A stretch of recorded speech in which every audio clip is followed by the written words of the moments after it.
know it's getting buried. Social justice, yeah, the stuff you need to know about. Fucking politics that the corporate news won't cover. You know they don't think that you could see under, but you can now, cause the people we cover, they may not be famous, but their stories should be heard. Yeah, every voice matters. We should rise and fall together, and that's why Good morning, everybody. This is Carrie, and I am here with Andy, and we are firmly locked in the fifth circle of hell, I'm pretty sure. The headlines just keep getting worse and worse and worse. So this is my request. I'm not going to implicate Andy in this, but this entire show is dedicated to white people. White people. So we're going to have a really tough conversation here, and I don't give a shit if you get pissed off or you say not all white people or whatever. Don't come at me with that bullshit today. That's all I'm saying. Don't come at me with that kind of bullshit today, because we are going to have the conversation that is long overdue. And I want to hear about you're an ally and all of this other nonsense.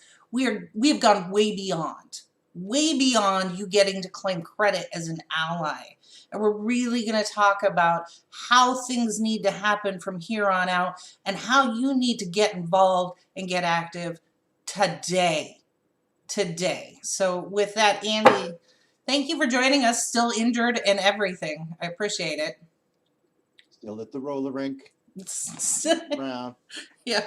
All right. Well, I'm going to check your audio level real quick just to make sure everybody can hear you, because you always have some phenomenal things to say, Andy.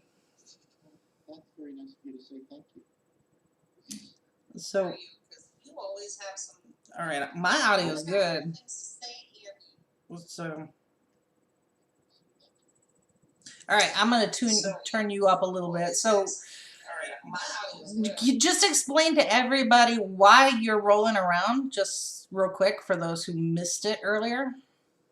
Yes, and I'll preface that explanation by making a point that this is the first time that I've been on time in 4 weeks. So like the bad employee that has turned over a new leaf, I feel vindicated. I have been suffering from severe back spasms. And I am still on the mend, but I am able to stand for a reasonable amount of time in front of my computer without having to lie down. Back is still being glitchy to some extent, and there's a nerve issue that runs down my left leg that still hasn't been resolved, which is still keeping me from comfortably sitting. But on the other hand, my legs are getting, nice and muscular from being on my feet all the time. Shoulders and lats are much stronger now from lifting myself up with my arms. So it's like I started just working out instead of practicing. Well, that's all right then. But you're on the mend, which you weren't able to participate for weeks. So I personally appreciate it. So that's awesome. So all right, well, let's go ahead and get started with our program today. So I want to talk about George Floyd.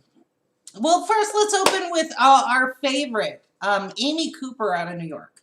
Let's start there, because right now we have in the news cycle 2 really good examples of white people fucked up. There's no other way to say it, right? So I don't know this Amy Cooper. I've never met her, but here's what we do know about her. Number 1, she lied to police. Number 2, she violated, misdemeanor orders in the park. 3, she lied to CNN and the New York Times when they interviewed her after the fact. And 4, she is not being charged with anything. Okay, so this is a witness to the incident. No, Amy. For those who aren't aware, Amy Cooper was taking her dog to the Central Park for a walk, and it's a public park. But it is not a dog park. You are required to keep your dog leashed. This is a separate incident. Separate incidents. So we had 2 this week, and I think that these are really good examples of what the fuck. So Amy, who other witnesses come forward, said that she has a habit of taking her Cocker Spaniel to the dog park and not leashing it, letting it run all over the place. And there are other people there who have asked her to put her dog on a leash per the code and use of the park, right? This is part of community. Yes. So this is against even city ordinance. Yes, exactly. And I just want to say this for white people who have been raised with you're special and you got your participation ribbon. Yes, you're special, just like everybody else. And that means when you take your ass to a public park, you're going to follow the rules that everyone else follows because that is what makes community. And when you don't, when you step outside those lines, you're saying that I am more special and not equal to you. I am above you. And that shit has got to stop. These rules apply to everyone as part of community. If you don't like it, find some remote place to move to. And you go do your thing there. So, and I'm a dog owner, and it drives me up a wall to the point of it's infuriating to me when someone cannot control their dog, when they refuse to put their dog on a leash, because I have a special needs dog, and part of the issue that he has is he's afraid all the time, which prompts aggression. So if your unleashed dog is coming at my dog and my dog tears out its throat, I'm going to look at you as the problem here, not my dog. I have my dog on a leash. I have him restrained. I have him controlled. So here's Amy going out to this park with a Cocker Spaniel, and I know that this is going to piss people off, but let's be real about it. One of the most vicious dogs, one of the ones that has the most incidents of dog bites, is the Cocker Spaniel, right? Which is very surprising. It's a true story, and part of it is the overbreeding of these dogs. They get this, like the dog doesn't even know that they've snapped, and I forget what this condition is called, but they just go into like this blackout phase where they just and sometimes, you know, dogs have had to be put down because of this. But the most bites that are recorded come from Cocker Spaniels, not the bigger dogs. So here she's got this dog who what's his name, Henry or something, who's a lovely dog, but she's strangling the dog in this video, where she has a confrontation with another man, Mr. Cooper, and I don't remember his first name, my apologies, but he was out there as a bird watcher, which is another activity in a public park. Lots of people in New York really like to go out and watch birds and catalog them, and there's an entire community.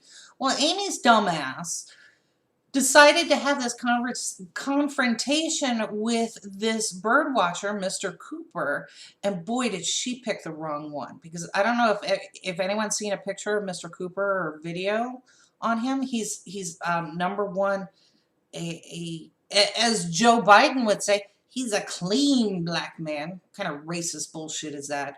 He's articulate, well-spoken, tall, good-looking. Oh my goodness, when I saw a video of him giving a lecture and being interviewed as part of the bird watching community, so this guy is also famous locally, he's beautiful. He's all right, come on. Oh, okay, I'm sorry. So I'm getting distracted. But so here she is in this video challenging him, egging him on, and then makes a threat. And what is the threat that white people go for? I'm going to call the police. I'm going to call the police on you. And we know in the situation, white woman at a park, black man over here, and what does she say? She gets on there with the fake tears and the fake breathlessness, and I'm being threatened. I'm being threatened by an African-American man. You lying with bitch. Binoculars. Right, right. So she made up this entire story, and you could see it on video. And then she did the exact same thing after she got caught and went on with CNN and the New York Times saying, "Oh, I was," and reiterated the lie, but with some fake apology. So what's happened to Amy since then, because thank you, Twitter, you investigate faster and better than the police force, who showed up and said, "Oh, it's just a confrontation between two adults, it's fine," and they left. So what happened was they found out that this Amy, with this dog that she adopted, this dog has had several broken bones and been to the vet numerous times. So it's almost like, what the hell is she doing to this dog? So the adoption agency came and reclaimed the dog, and then her employer put her on administrative leave while they investigated, and then finally fired her. So, I can hear the lawn guys next door. So if my audio It's okay. It's very faint. It's not drowning you out or anything. Okay, all right. I just talk louder. So that was Amy, white girl Amy, and I don't know what nickname Twitter has come up with her other than God damn, another white fucking Karen. I know. So She was probably afraid he was going to break out a barbecue. oh God. Or have a little 9-year-old sell water on a hot day, or Right, or go for a swim or something horrendous. Yeah, just anything, walking down the street, jogging, all of the, oh my God, you exist in my space. Oh, it drives me How dare nuts. you? So now we fast forward to Monday evening, and we have George Floyd. George Floyd is, oh, here they come again.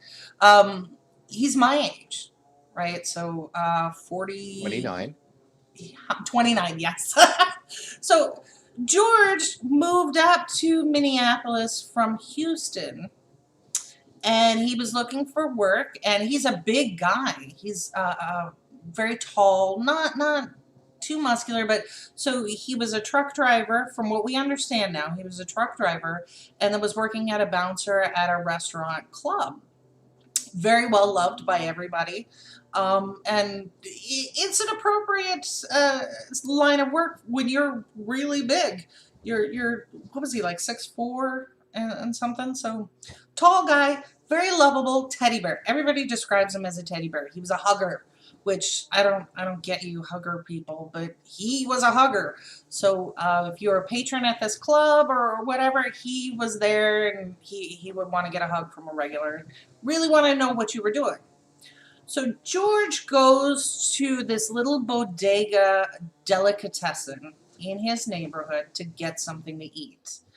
And what we understand is George tried to purchase food with a bill that somebody there, the cashier or whatever, recognized might not be legit. And you know how they have those pens where you can run the ink through it, and if it turns a color, it's not legit. Okay. So apparently that happened. So they're trying to say that he wrote a hot check, and that's not what we're finding in statements that are coming out, is that he had a bill that was believed to be counterfeit. Right, and let's remember that they don't offer courses at the local community college how to recognize counterfeit bills. No, right? they don't. So if you happen to get, how the hell are you going to know? Right, and I guarantee you, anybody who handles cash, it's not as prevalent now, but earlier when we all had nothing but cash and a few debit cards, I guarantee you had one of these. You had one of these. And now it is a felony, and this is where white people are going to start freaking the fuck out and coming up with excuses. It is a felony to knowingly try to pass off fraudulent cash. The problem is the knowingly. You have to have intent. Nobody has intent when they're trying to, number one, pay for some food. Oh, okay, it got rejected. And then he wasn't wearing a disguise, and he didn't leave the scene. So here we already have his actions demonstrating that he made a mistake. So what did the business do? The business did, from what we understand, the business did everything right because you are required. Oh God, now they're even louder. I'll speak up a little bit, but No, listen, they're very low in the mix. I don't have a problem hearing. okay, all Just right. continue to talk like. Well, what you're gonna hear is my dogs barking because we're being invaded. Is what's going on. So Right. Well, that's fine. We'll just keep broadcasting through the invasion. yeah, exactly. So when you're way back in another lifetime, I had a brief stint as a bank teller, and I was terrible at that job. But what's supposed to happen is if you're a business and you get one of those bills that you've tested it and it's not legit, you withhold the bill, tell the customers, hey, sorry, this is not, whatever, and then you are to call the police to come and collect the bill. So from all appearances, it sounds like the business did what they were supposed to do, what they are instructed to do by the Treasury and local law enforcement, and they called the police. So now you have George still sitting out there. So they call the police and say, hey, we got this, da-da-da. Well, who was circulating this bill? And they gave a description of a tall black man, whatever. So when the first officer gets there, George is still sitting there. He's sitting in his car, sitting on his car, like on the hood, leaning on it. Dude's probably still hungry. So when the officer comes over and he explains it to him, we have the security footage from the business shows those moments, right? So what I think is important is immediately when something happens, the media and the police force comes out with this person was a thug. 20 years ago, last Tuesday, they stole a Snickers bar. They smoked weed. And they resisted arrest. So we saw this. Played checkers for money. Right, exactly. Or, sold Lucy cigarettes for 10, 20 cents. Which none of that is a capital offense. Capital means death. None of it is a capital crime. So even if George had done this thing that he's alleged to have passed off counterfeit cash, what happens is he would get arrested, go in, be out in 20 minutes, and then the DA has to decide whether they're going to continue and press charges and make a case to prove that he knowingly did this. Well, we can tell already by his actions, this is not a guilty man. He's still at the scene. He didn't disguise himself. So all of this goes into play, right? So the first officer who gets there is following his procedure, has him handcuffed and sitting down waiting for his backup. So far, procedure is being followed, and we have that video, and this is from CBS, the local CBS in Minneapolis. So I wanna get that video playing here. Oh, okay, so see if we can get this up here. And can we assume that this is from a local citizen taking on their cell phone? No, this is actually security footage from the business itself. Oh. And so here you can see on the bottom right is George, who's handcuffed and sitting down, and the officers got him, trying to get him to stand up. It's real hard to stand up, so the officer helps him. Then his buddy is further on the right talking to another witness, and everything's cool. George is in handcuffs. He's not real happy about it. He's like, hey, these are really tight. And these other two officers are like, okay, yeah, they're getting it processed. He's shaking his head like, no, I didn't do this thing. And he's cooperating. They're walking him to the SUV police vehicle. On the other side of the vehicle is where the rest of the incident takes place, right? So by now, most people have seen what happens next. Other officers show up on scene, and they are there. They keep saying he's resisting, he's resisting. what we saw in that video, and I'm not going to play that video because in my mind, objectively, that is the video of a man dying. That is a man being murdered. So I'm not going to show that. No. And according to witnesses, that's exactly what happened, because it's at a certain point when he stops moving, when he stops begging for his life and he goes limp, he loses control of bodily fluids, and we know that these are the last moments of life. These are natural parts of death. And by the time the EMTs arrived, moments later, they didn't even bother trying to start with CPR or resuscitation or anything else. They could take one look at him, and while they're checking his pulse, there's nothing there. So we know that that man, George, his name is George, died on the pavement because of these 3 officers. Well, can we say that he was executed? Yeah. Oh, yeah. That was murder. It was a lynching. Absolutely. Let's call it what it is. It's a lynching. We didn't have the white sheets. We didn't have the cross on fire, but it was basic. We had the death of a person of color. So, you know, 1 out of 3. Right. Right. Exactly. So, okay. So I am not an objective observer, and I know this because of the actions in my past and my personal history. I have gotten into trouble before because I have seen something, and it's not enough for me. I don't know what's wrong with me, but it's not enough for me to say, hey, stop. It's not enough for me to go, no, you shouldn't do that, or that's wrong. I have gotten into trouble because when that escalated, I got involved physically. And I've never been arrested because of it, because,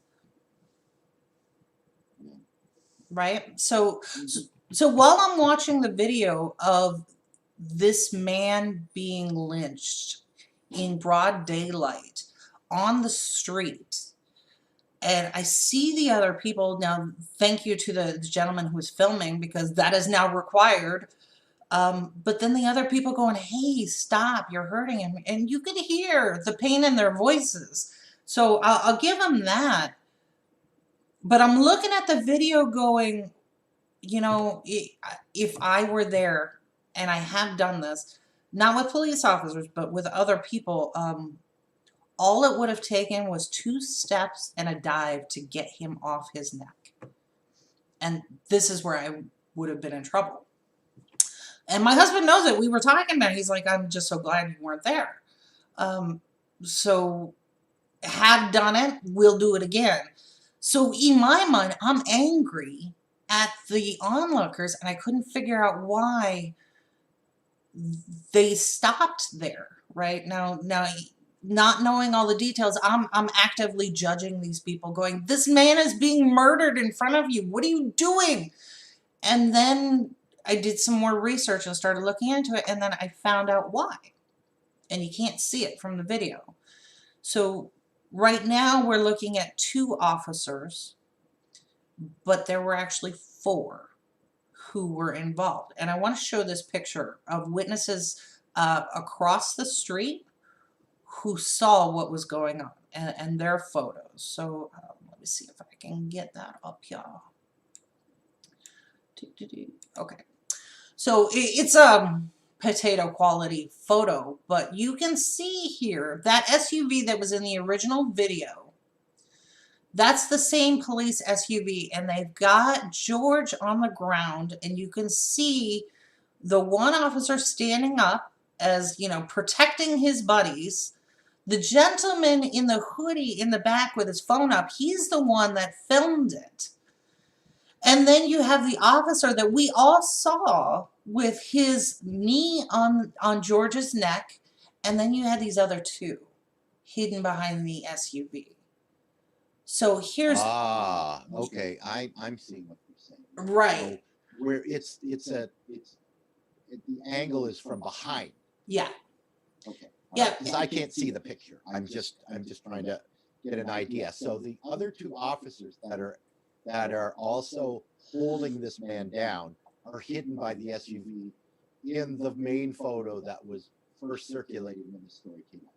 That's exactly right. So at that point, I'm not satisfied because the man is still dead, but I'm like, okay, I am not a delicate flower, and even on a 2 or 3 step run with all my girth, I still couldn't take out 3 of them. Right? And I'm like, okay, I could have gotten the one and I'd probably be dead, but then it'd be white woman does blah, blah, blah. Fine. Okay with that. But you still had the other 2. So there were 4 officers who, I hesitate to even call them officers. There were 4 civil servants who actively participated in killing an unarmed taxpayer, a law-abiding citizen. They ignored due process. They ignored their police procedures. They ignored the oath that they took.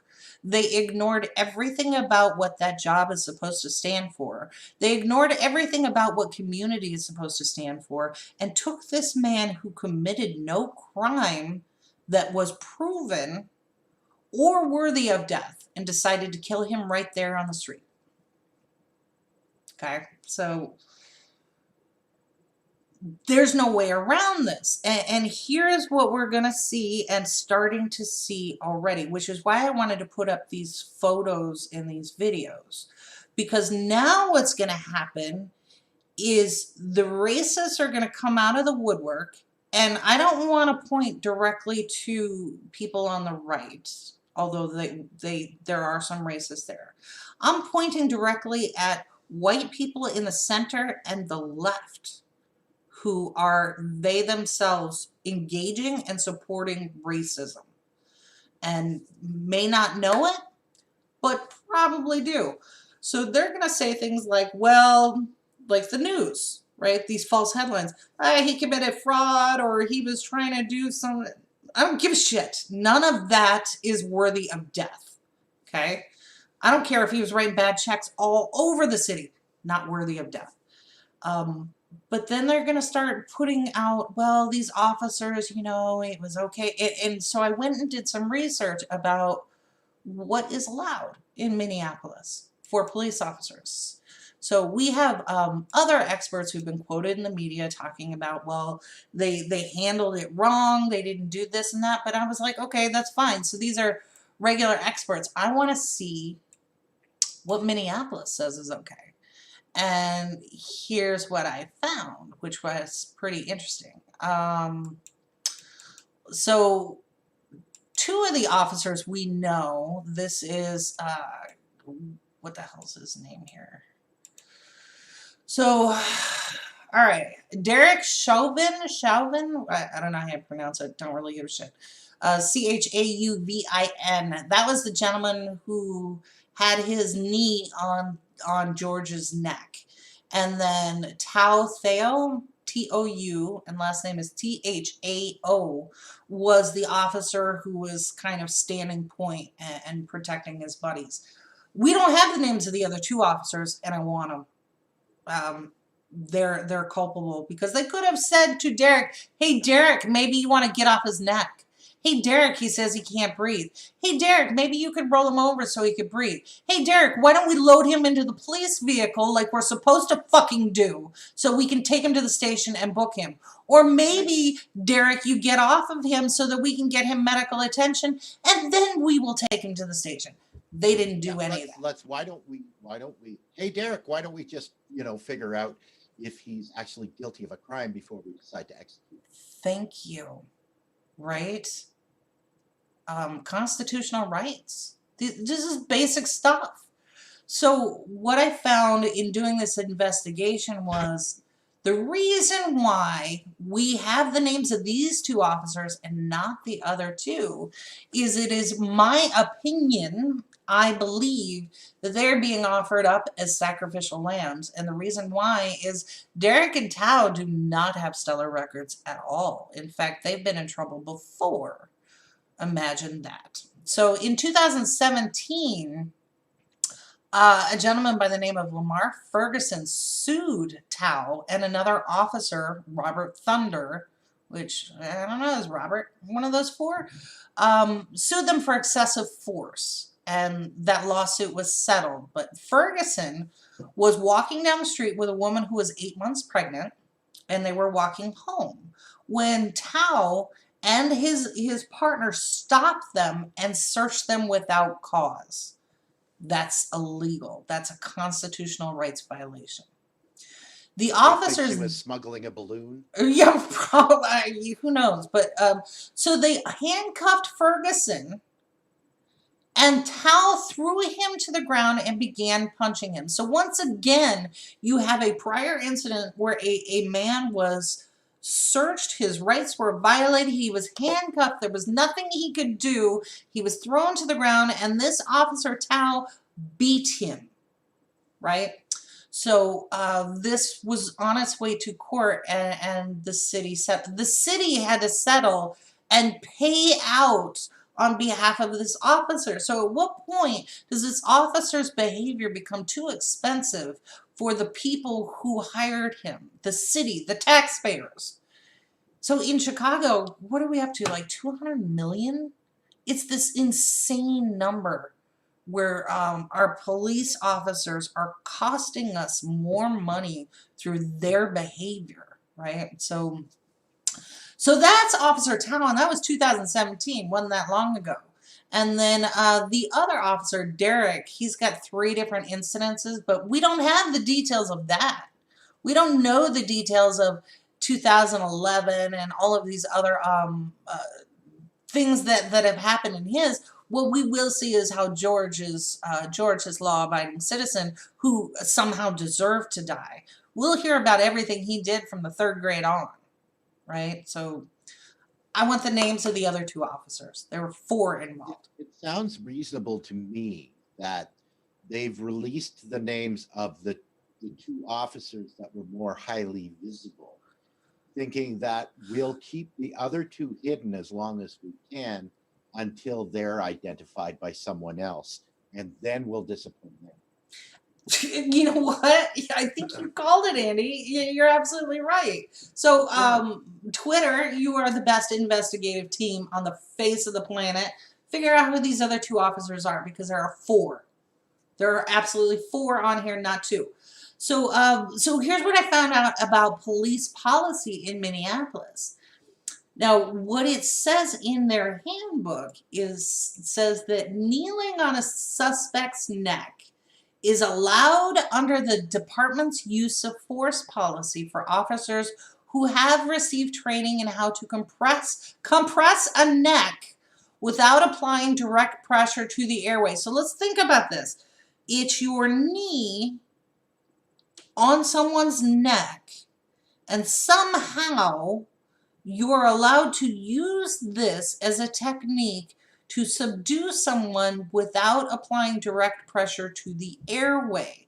Well, let's see, what else is going on in your neck? Oh, every nerve ending that runs from your brain to your body goes through your spinal cord, which is in your neck, and the axial load is right there at the base of your skull. But sure, put your knee on someone's neck. This will be great.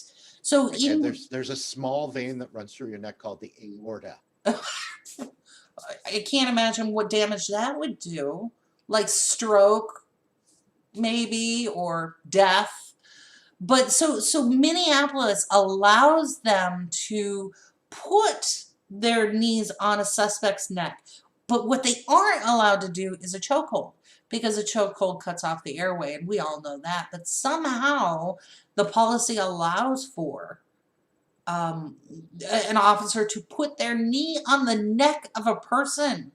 Like, look, if you call any battered women's shelter and you ask them, which is more deadly, if my significant other pops me in the nose, or if they put their hands on my neck and squeeze, if they apply pressure to my neck, I guarantee you all of them will tell you it is more deadly and long-term detriment to have somebody squeezing your neck, threatening otherwise, whatever, it doesn't matter, because the risk of stroke goes up, and all the damage that can be done to a person long-term because of that one moment in time. right? So, but here Now, you hang go. on. Now, correct me if I'm wrong, but is there not a law on the Minnesota books that states that you can choke someone with the barrel of your musket, but only for 5 seconds? I wouldn't be surprised in the least. I wouldn't, but not that I'm aware of, Andy. I'm All right. no, Well, just thought I'd check. no. So, according to CBS and NBC and local, they said that all the body camera footage from the Minneapolis case, and boy, you better have those cameras turned on.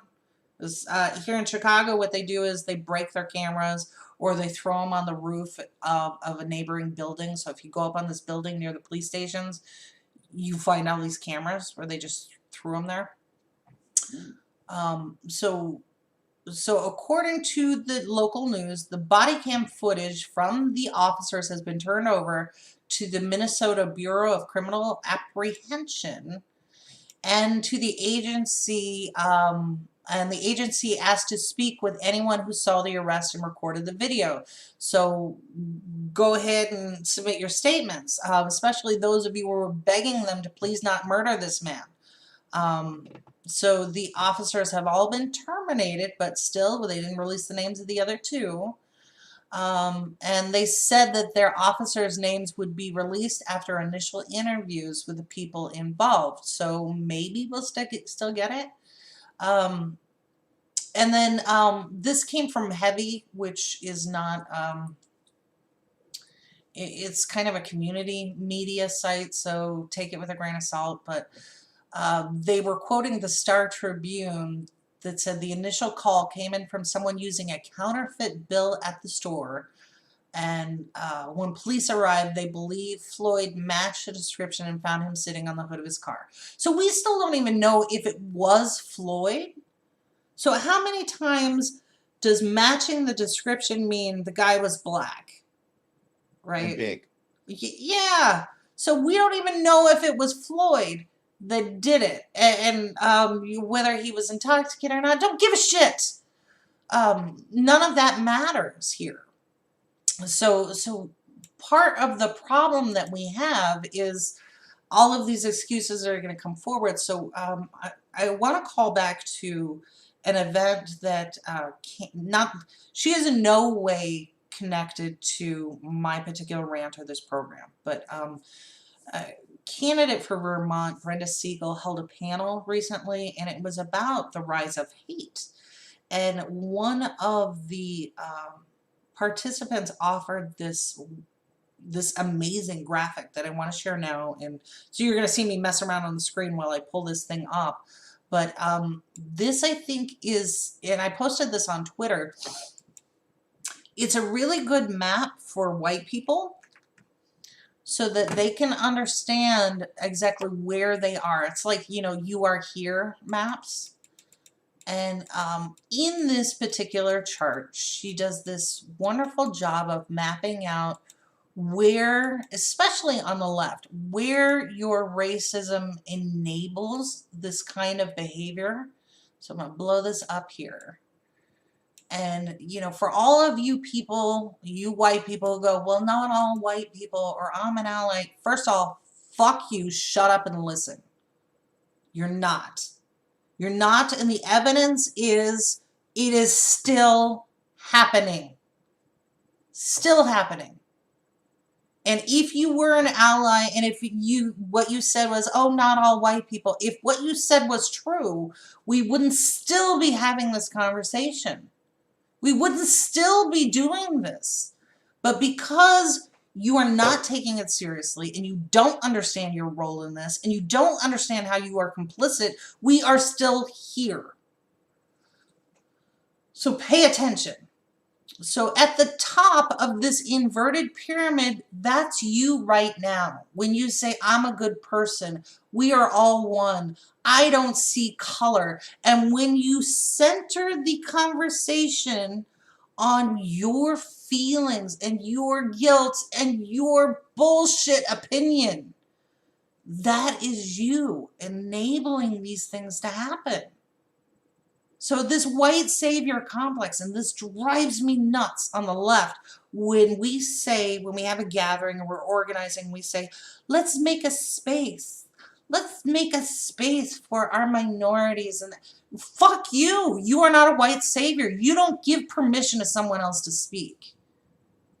That is not how it works. That is racist, and you need to stop it. So either we're equals and we are together, or we're not. You don't give anybody anything. Nobody's asking for your permission.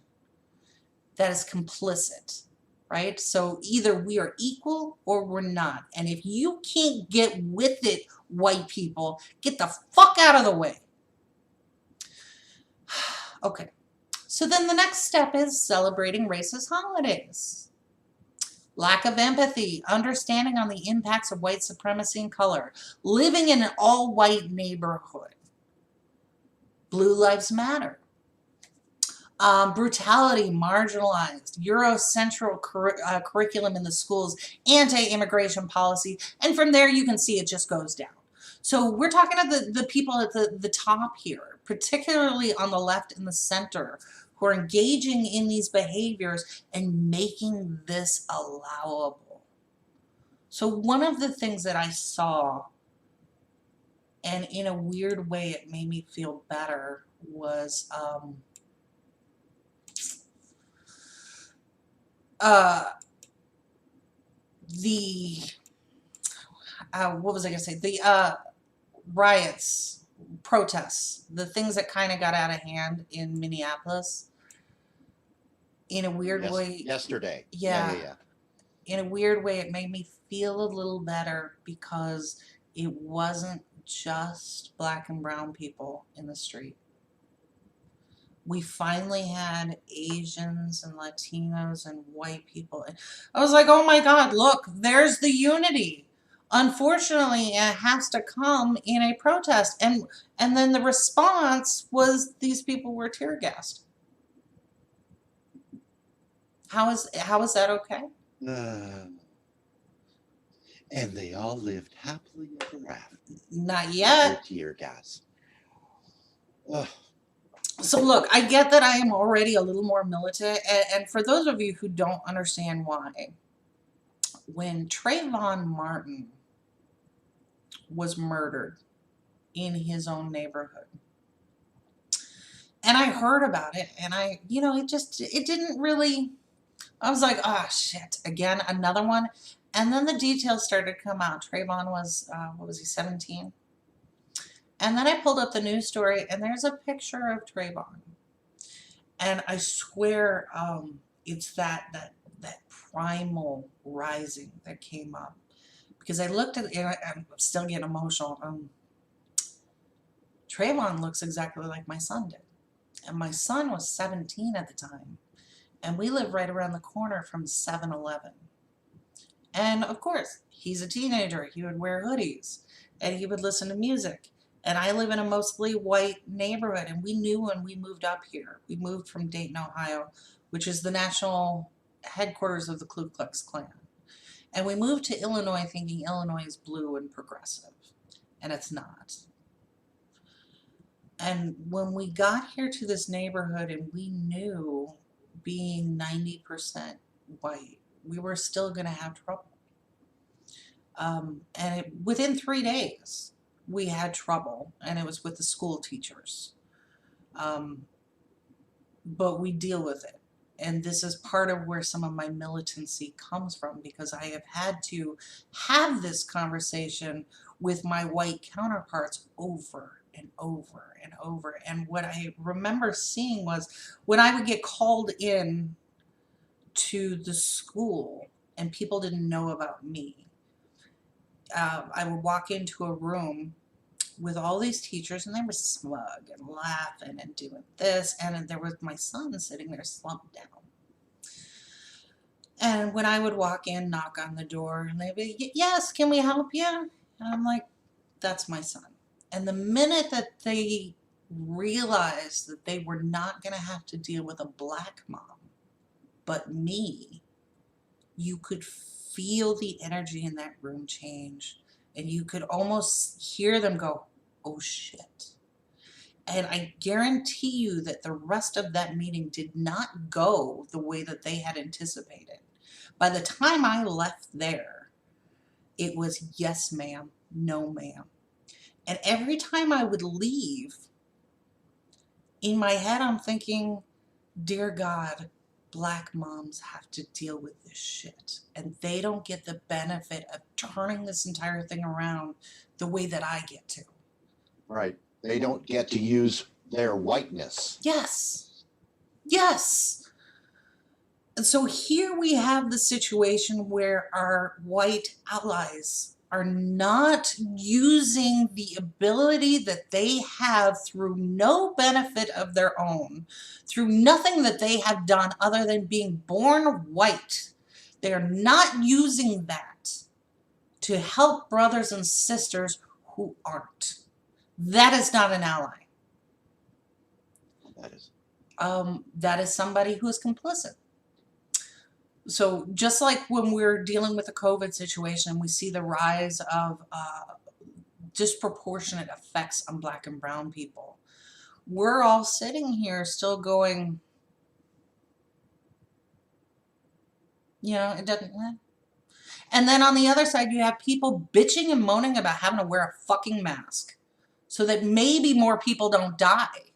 And they're bitching about their rights. And here we have a situation where somebody's rights are being violated to the point of death. Murder in the street in broad daylight. Where are they? So I feel like the conversation that we need to have is different than what we thought it was. I think the conversation we need to have with white people is not that Black lives matter.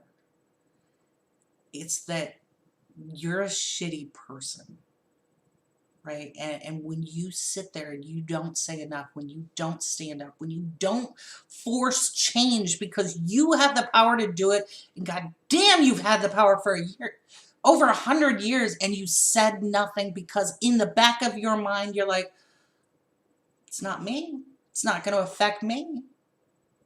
Why should I care? Be honest with yourself about that. And that is the problem. So one other video that I pulled out,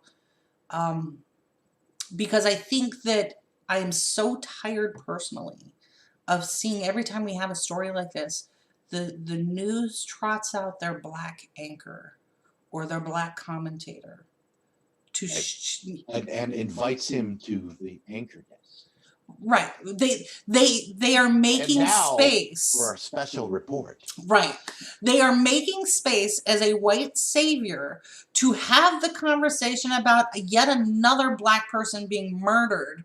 And when you do that as a media, you are making the life and that person and the situation not real. It doesn't apply to the people that you need to speak to. They're Black, doesn't matter. That's over here. It doesn't affect me. That person doesn't look like me. The person talking about it doesn't look like me. And this conversation is not for me. This is only for Black, brown America. This is not for white. That needs to stop. So what I want to see more is more white people getting in the faces of other white people going, this is not okay. And if you can't get your shit together, get out of the way. You are not an ally. You are not helping. And all of this bullshit that you've been trying obviously isn't working because people are still dying. And there was a gentleman, a representative from Florida, who brought up the point that when you still bring up the excuse that we need better training for police officers, you're overlooking the obvious. They have had more training and more preparation than just about doctors and nurses, and yet this still keeps happening. So that obviously isn't the problem. Maybe we need to stop hiring racists. How about that? And when you have an incident with a police officer, you take it seriously. And you don't brush it under the carpet or have that blue line. right? So that is not the answer. Enough training. These individuals were actually trained in how to put their knees on the necks of suspects, not convicts, suspects. That is part of the problem. We need to stop. We need to stop hiring racists, and we need to stop electing them. What a novel concept. So this one's a little long, but this is from James Hodges. He's a comedian by trade, but comedians are commentators on information. I already sent him a quick email, so James, I stole your video. I'm sorry, but it's got your name in it and full credit. James Hodge, he toured with Dave Chappelle. So he's rather well known. You should know him. If you don't, go out and like his Facebook page because that guy is off the chart awesome. But I want to share with you his comments because he is also talking to white America who has not up until now been listening. So I think he encapsulates all of this argument very well. So I'm going to let this play for, I think it's like 2 minutes. So here it goes. If you are such a feckless coward and weakling that the only way that you can subdue an already handcuffed man is by putting your knee in his throat, don't be a cop. It's really not that complicated. But it doesn't matter what the situation is. There is no justification, regardless of the crime he committed, to do something like that. This guy was apparently, he wrote a bad check, and this is how he ends up. What, maybe he resisted a little bit? He was on the ground. He was down. It was over. People were surrounding these cops, begging them to get off of him. And yet that guy still sat there with his knee in his throat. But for the next week, for the next month, the internet is going to be overwhelmed with white nationalists, Fox News viewers, Trump supporters, all finding any argument they can, any defense they can come up with to justify, once again, another unarmed black man dead in the streets. Doesn't matter the situation, they will do anything they can to defend it. Anything they can. It doesn't matter if it's a guy walking through a construction site mid-jog. Doesn't matter if it's a dude in Central Park. Doesn't matter if it's a guy that wrote a bad check in Minnesota. The internet will be filled with these people. Just any excuse they can come up with. Well, why did he do this? Why did he do that? Why don't you ask what these people were? Why did that guy put his knee into his neck? It doesn't matter. Ask those questions. Have that debate and stop always defending the white guy that killed the black guy or the white lady that called the cops. Because look, we all get it. Karens are going to do what Karens do. We can't change it, but we cannot continue to defend it. We cannot continue to fill the world up with arguments that make it okay for these people to keep doing these things. It's ridiculous. We can't live in this kind of world anymore. What are you defending? Honestly, ask yourself, if you are defending any of these situations, what are you protecting? Are you that convinced that white people are so weak and so powerless that we have to have this level of injustice just to have level playing field? Because if you think we're that bad, you're not a white supremacist. You're a white weaklicist. You're defending cowardly, just weak, pathetic behavior. And why? Are you that weak? Are you that afraid? Because if you're that afraid, just hang it up. Give up, because we cannot continue to live in a world like this. We cannot continue to have these situations happening over and over and over again and pretend like it's nothing. This is not a world worth protecting, worth defending, when this is the kind of shit that we have to deal with damn near every day. I mean, I can't even take my birthday off to look yourself in the mirror. Ask yourself honestly, what are you defending when you defend this kind of crap? Honestly.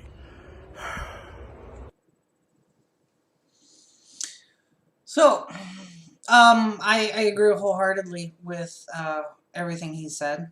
And he was obviously taking it from the perspective of speaking to openly racist people. Um, but it's a wider, in my mind, it's a wider conversation that we need to have, on the left, the right, the center. So let's bring it back to politics for a second. We have, as an American, I am being asked to choose between a vile, openly racist Republican who's been a lifelong Democrat with a history of racial injustice, and Donald Trump. I can't do it. And I want you to know why. Because of George Floyd, because of Eric Garner, because of Sandra Bland, because of my son. I won't do it.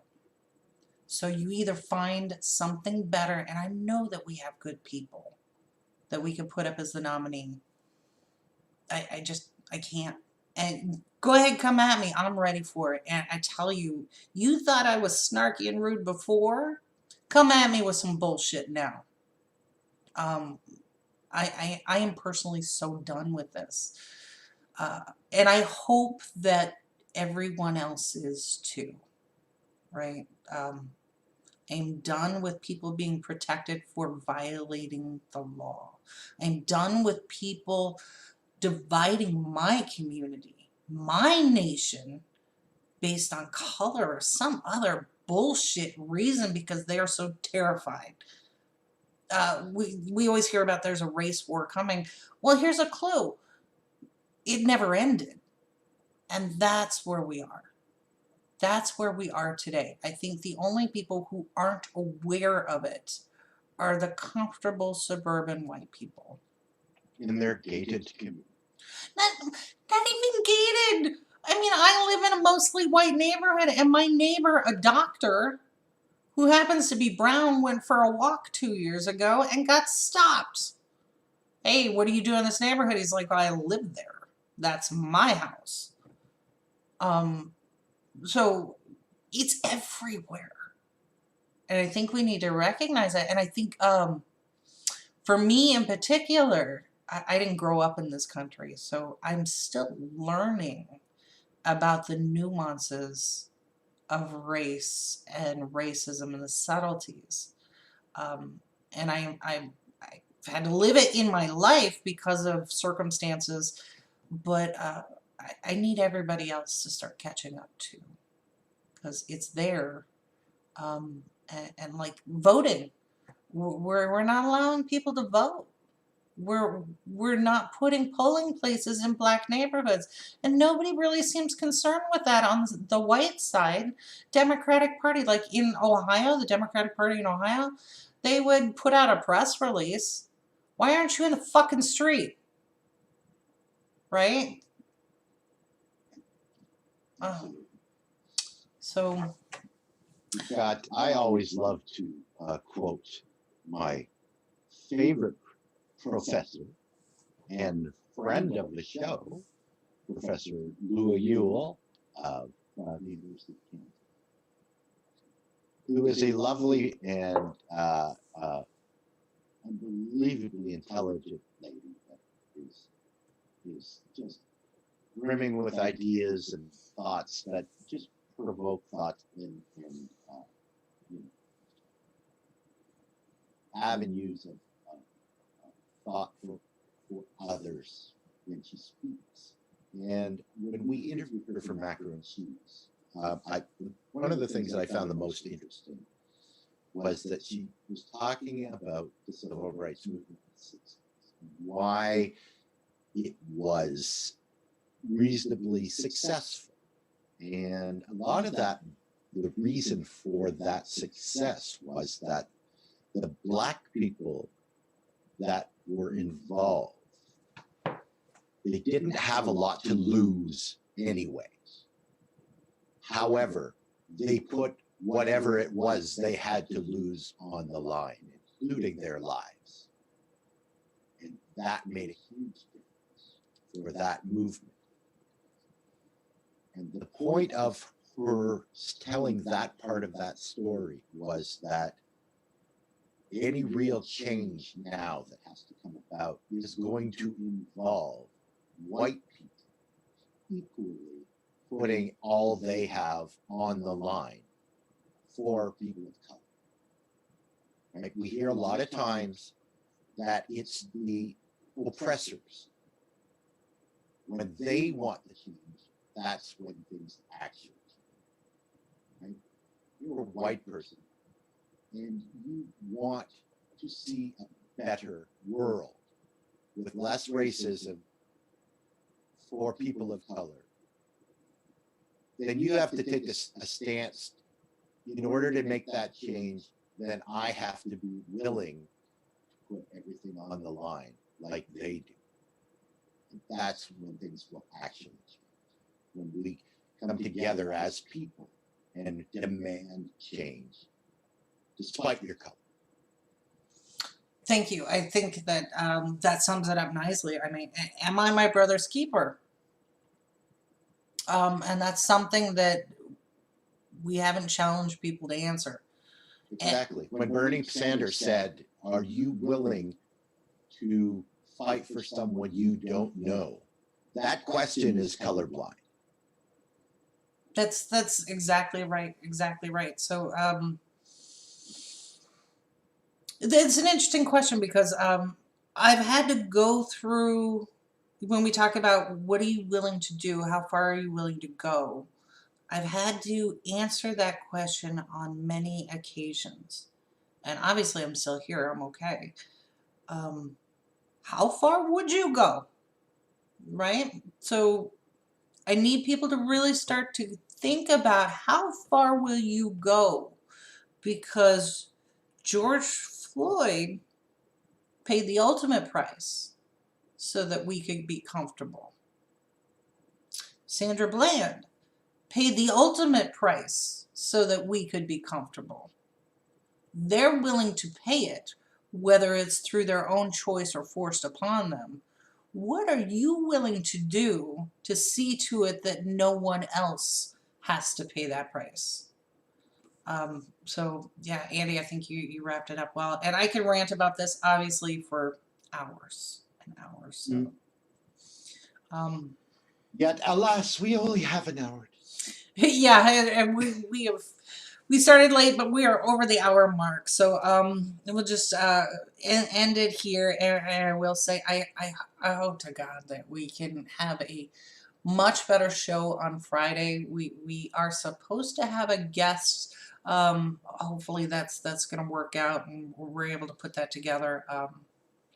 She is like the queen of snarky memes, so obviously that's another subject that's near and dear to my heart. If you can be snarky and funny and have witty political commentary, that's usually a really effective tool. So hopefully we will. A friend of the show. Yes, yes, exactly. So for everyone else, thank you for sitting through this. And if you took away anything that kind of rubs you the wrong way, that you're having trouble dealing with, let me know. Let's talk through it. I promise to at least be respectful until you get ignorant, and then I will dog walk you. I'm not gonna lie. But think about it. What did I miss? What is part of this equation that isn't being discussed? What can we do? So yeah, I appreciate your comments, and thank you. Andy, anything to end with, or? No, I think we've pretty much covered it all. I did wanted to push back on thank yous for you saying thank you for sitting through this. Oh, you can't sit. Oh, Andy, I'm so sorry. But thank you for rolling along with it. How about that? Let them roll in. Yeah. Okay. All right. Well, for Hair of the Dog on Progressive Insider, we'll see you on Friday. Thank you. This is Progressive Insider. Yeah, Progressive Insider. insider, you know they wiser. This that new media company covering everything. I'm talking that news you ain't heard of, cause you know it's getting buried. Social justice, yeah.